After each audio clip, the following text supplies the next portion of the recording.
Welcome to a short video. We're not solving any problems today, just to get to know a new family member in our Algebra 1. The name of this new family member is called exponential function. The form is y equals a times b to the x power. And the graph is here.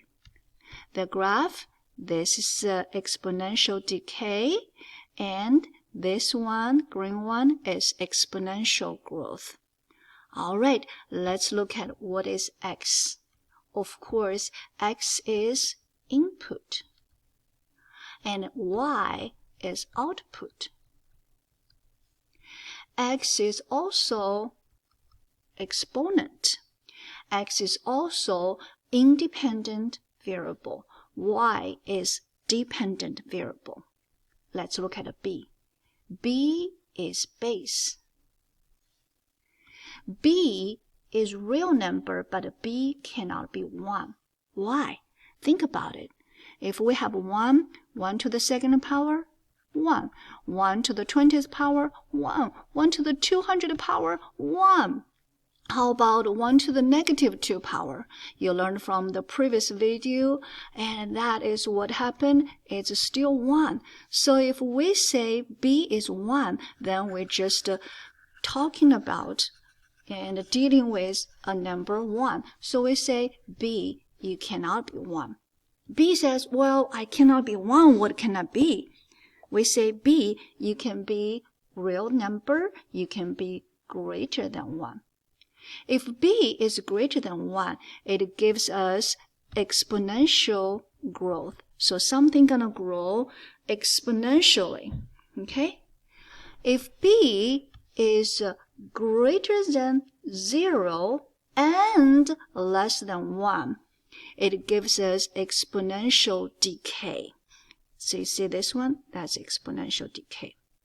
We're going to talk about all these details and all this knowledge behind it in our future lesson. Today is just do a lot of anatomy work.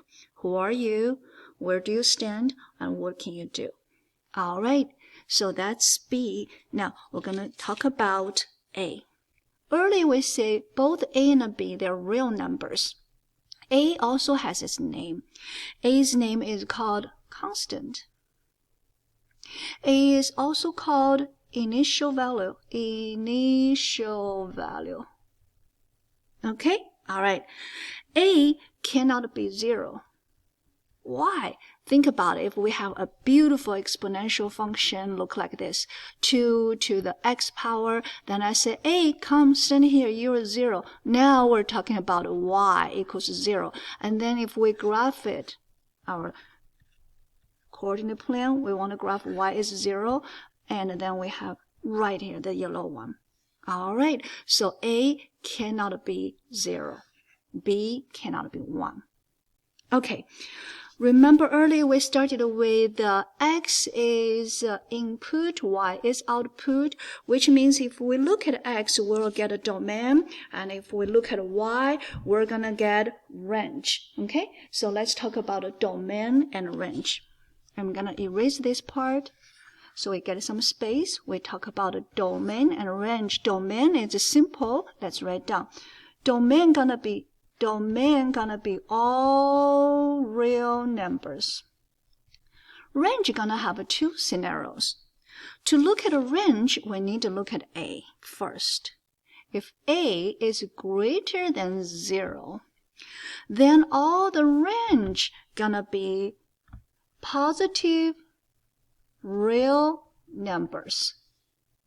What if A is less than 0? Then when we look at a range, we'll notice a range is negative real numbers. Okay, so that's how we find domain and range. Domain are real numbers, and range, you need to look at what A is. All right, what is another function of A? Did you remember when you learn linear? When you graph y equals mx plus b, for example, y is 3x plus 4, and you say, oh, I know how to do that because I want to graph 4 first. And when you graph 4, you go to 1, 2, 3, 4. You put a 4 here. You say this is 0, 4. And this is y-intercept. Okay? That's when we graph linear function. Now, okay, we're going to try one more. We're going to say change this time into y is 7 times, let's say, 4 to the x power. And you want to find out what is y-intercept. And you're going to say 0, a. So 0, 7. That is y-intercept. All right, I think we talk about A, talk about B. Oh, I have one important thing. It's called a horizontal asymptote. Horizontal asymptote in this simple graph is right here. Horizontal asymptote. Let me get a different color. Let me get this orange, yellow. And horizontal asymptote is y equals 0. It means the graph, no matter it's a decay or growth, the graph is going to start to approach to this asymptote. Get very, very, very, very close, but never touch it. That is the horizontal asymptote. All right. I think we finished all the anatomy today. We get to know what is each part. If we write down y equals a times b to the x power, and we know what is a, what is b, what is x, what is y, and the domain range, and all these restrictions. Happy learning.